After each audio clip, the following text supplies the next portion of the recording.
अमित भाई, एएनआई के साथ बात करने के लिए धन्यवाद। ये जो 400 पार का जो नारा था, क्या आपको लगता है वो भारी पड़ा है? क्योंकि 400 पार जो है उसकी वजह से बहुत सारी अटकलें लगी थी कि संविधान बदल देंगे, तानाशाही आ जाएगी। निश्चित रूप से नहीं। संविधान बदलने जितना बहुमत हमारे पास 10 साल से है। आप क्या मानती है कि राहुल बाबा एंड कंपनी बोलेगी और देश मान लेगा? देश ने ही हमें बहुमत दिया है।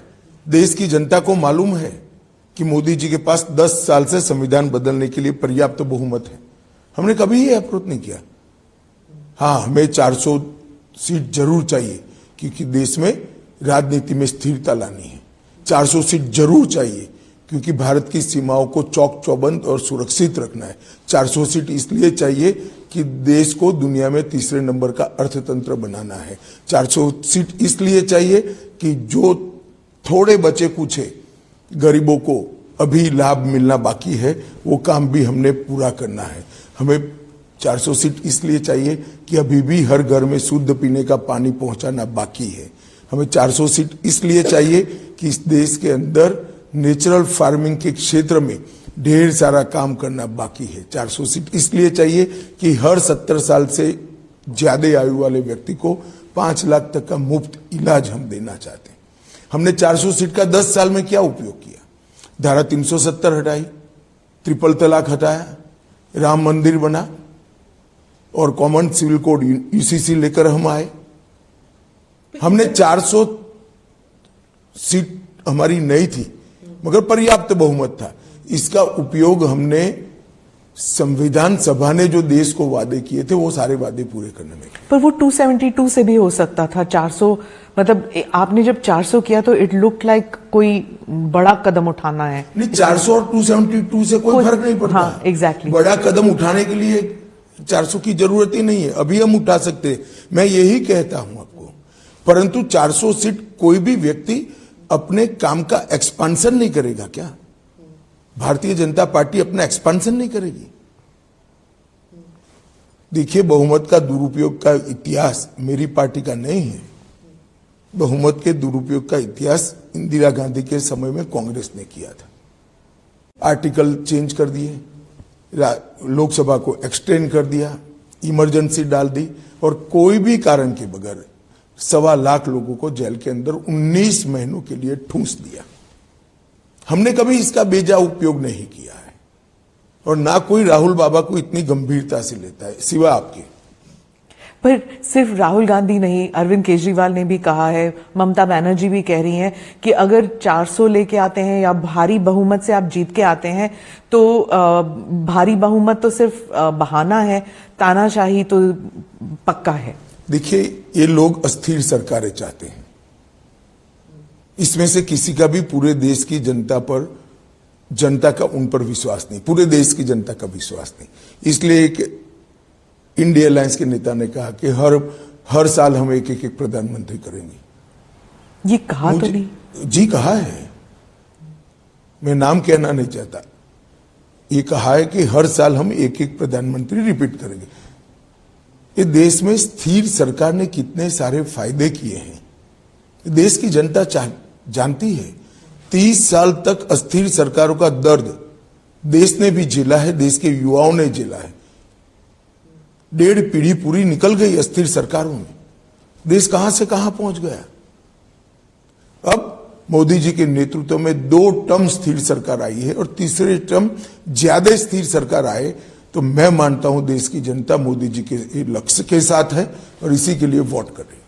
आप केजरीवाल जी को जो इंटरिम बेल मिला है, आप इस सुप्रीम कोर्ट के फैसले को कैसे देखते हैं? देखिए, सुप्रीम कोर्ट के फैसले पर मैं कोई टिप्पणी करना नहीं चाहता, परंतु सुप्रीम कोर्ट के फैसले को जिस तरह से आम आदमी पार्टी, कुछ मीडिया के ग्रुप्स और ज्यादातर जर्नलिस्ट इसको केजरीवाल की विजय मानकर चल रहे हैं, मैं थोड़ी इसकी स्पष्टता करना चाहता हूं।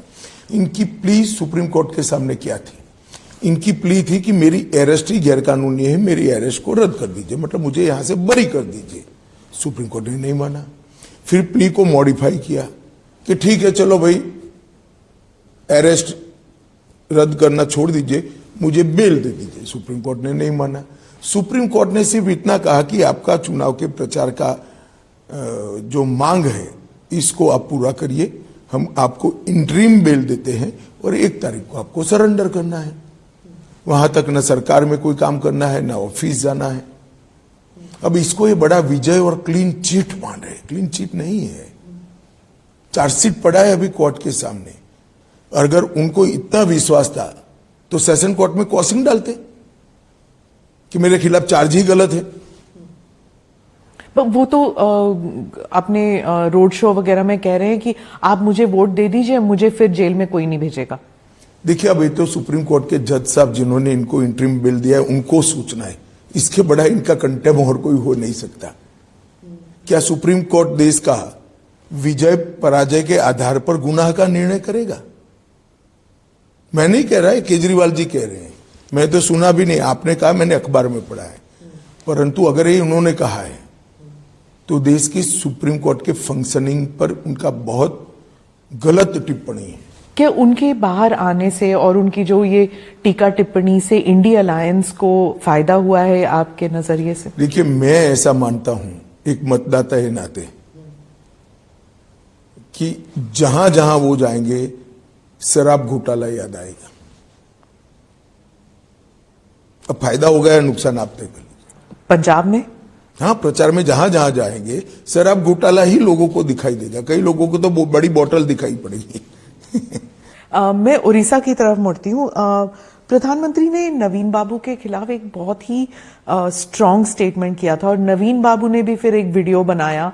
पहले कभी ऐसे होता नहीं था उड़ीसा में प्रधानमंत्री जी और नवीन बाबू के बारे में, मतलब कोई एक दूसरे के खिलाफ ऐसे पर्सनल स्टेटमेंट्स करें।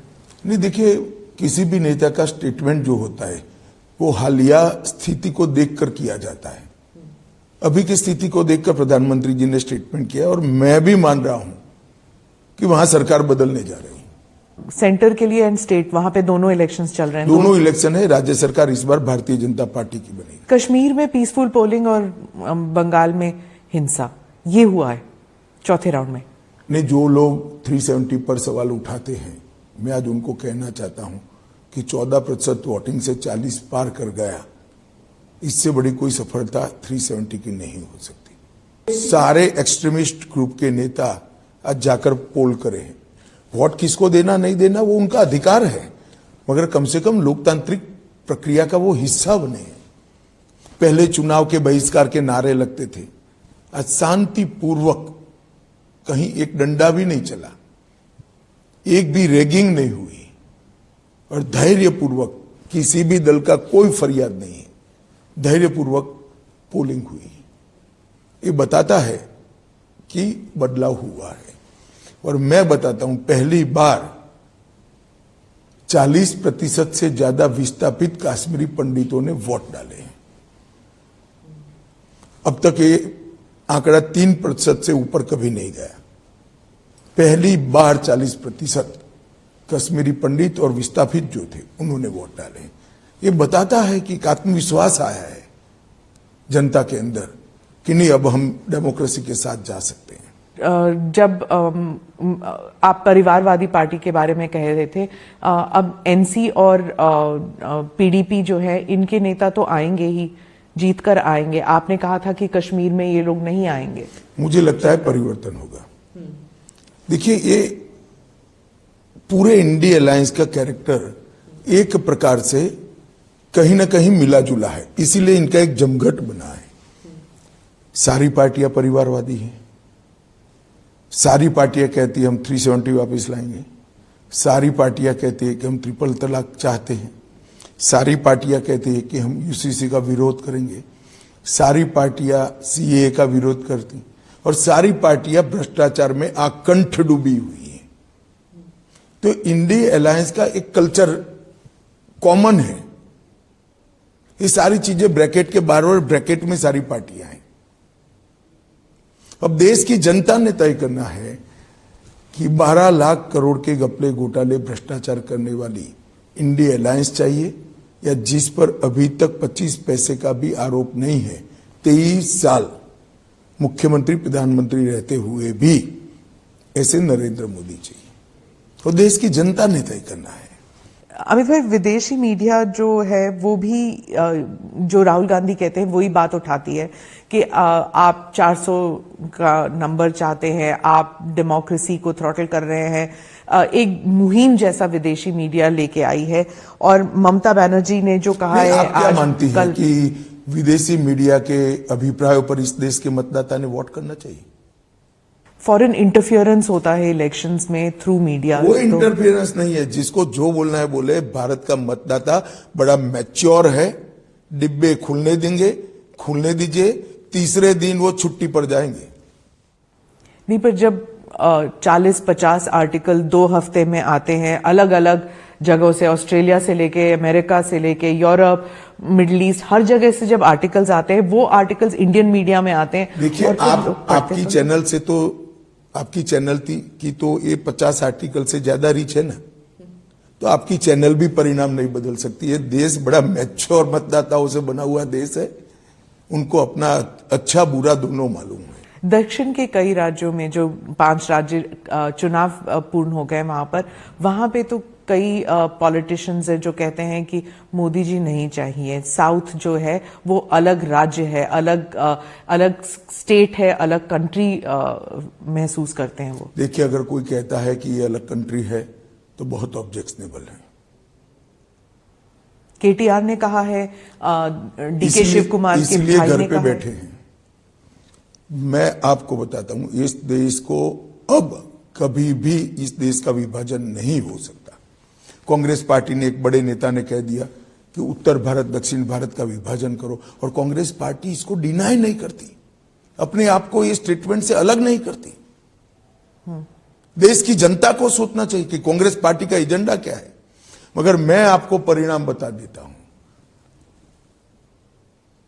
केरल, तमिलनाडु, आंध्र, तेलंगाना और कर्नाटक, ये 5 राज्य मिलकर सबसे बड़ा दल इस चुनाव में अकेली भारतीय जनता पार्टी बनने जा रही है, एनडीए नहीं।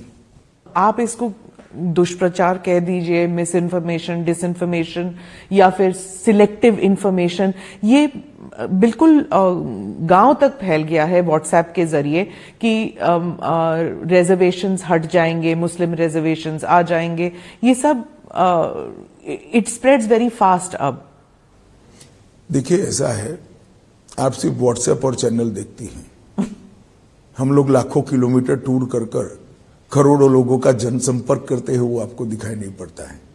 बड़ी दुर्भाग्य की बात है। हमने इस बात को पूरी तरह से मजबूती के साथ स्पष्ट किया है। मैं आज आपकी चैनल के माध्यम से भी कर रहा हूं। जब तक भाजपा का एक भी सांसद है इस देश में से, SC, ST, OBC के रिजर्वेशन को कोई हाथ नहीं लगा सकता। और नरेंद्र मोदी से बड़ा SC, ST, OBC रिजर्वेशन का कोई समर्थक नहीं। अगर 4 जून को 272 पार नहीं करते आप, तब? मैं ऐसी संभावना नहीं देखता। इस देश में मोदी जी के साथ 60 करोड़ लाभार्थियों का एक फौज मजबूती के साथ खड़ा है, जिसकी ना कोई कास्ट है, ना कोई एज ग्रुप है। हमने लगभग 4 करोड़ गरीबों को आवास दिया है और 3 करोड़ देने वाले हैं इस बार चुनकर आने के बाद। 32 करोड़ आयुष्मान कार्ड दिए हैं और इसकी रीच 60 करोड़ तक पहुंचेगी, जिनको 5 लाख तक का सारा स्वास्थ्य का सुविधा फ्री ऑफ कॉस्ट मिलेगा। हर घर में नल से जल, लगभग 14 करोड़ घरों में नल से जल दिया है। लगभग 10 करोड़ से ज्यादा घरों में LPG का गैस का सिलेंडर दिया है। 12 करोड़ घरों में हमने शौचालय बनाया है और 1 करोड़ 41 लाख जिनकी इनकम महीना 500 रुपया भी नहीं थी, ऐसी गरीब महिलाओं को हमने लखपति दीदी बनाया है। और 3 करोड़ महिलाओं को हम लखपति दीदी बनाने का लक्ष्य रखे हैं।